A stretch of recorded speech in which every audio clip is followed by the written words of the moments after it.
Judge Amy Barrett The Senate confirmed 5 new federal judges this week, bringing President Donald Trump's total to date to 13 jurists.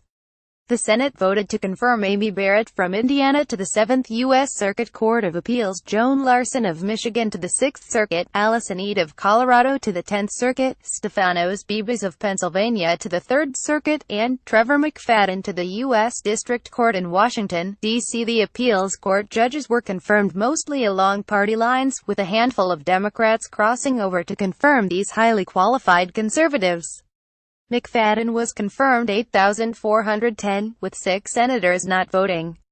To recap this year's confirmations, we have 1 new Supreme Court justice, 8 new federal appeals court judges, and 4 new U.S. District Court judges.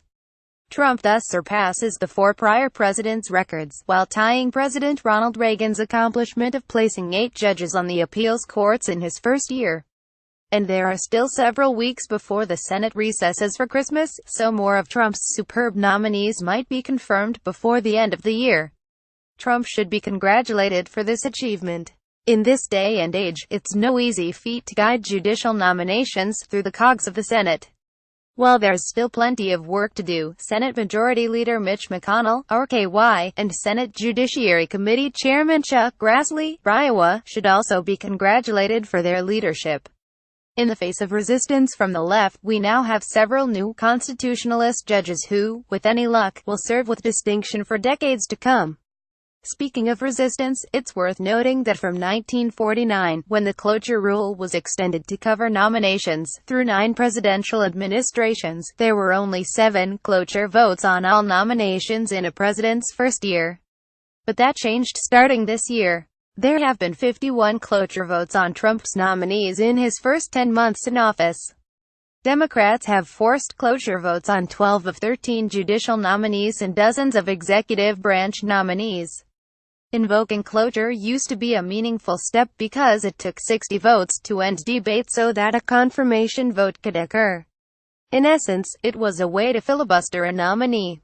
But Senate Democrats did away with the filibuster for lower court judges and executive branch nominees in November 2013, and Republicans put the final nail in its coffin this past spring with Neil Gorsuch's confirmation to the Supreme Court.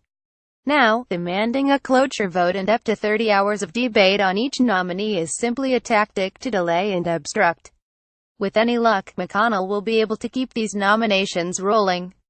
There are still 46 nominees pending and more than 160 current and future known vacancies on the federal courts. Many of Trump's outstanding nominees face obstacles.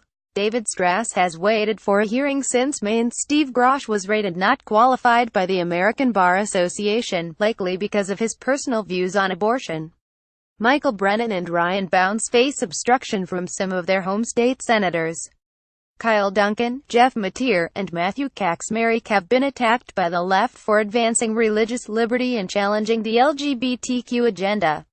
Greg Katz's, who currently serves as Deputy White House Counsel, was harangued during his confirmation hearing for not agreeing to recuse himself from a whole host of matters that may come before him if confirmed to the U.S. Court of Appeals for the D.C. Circuit.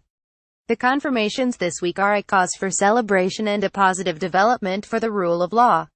Trump is, well, on his way to securing a generation of judges on par with those of the Reagan Revolution.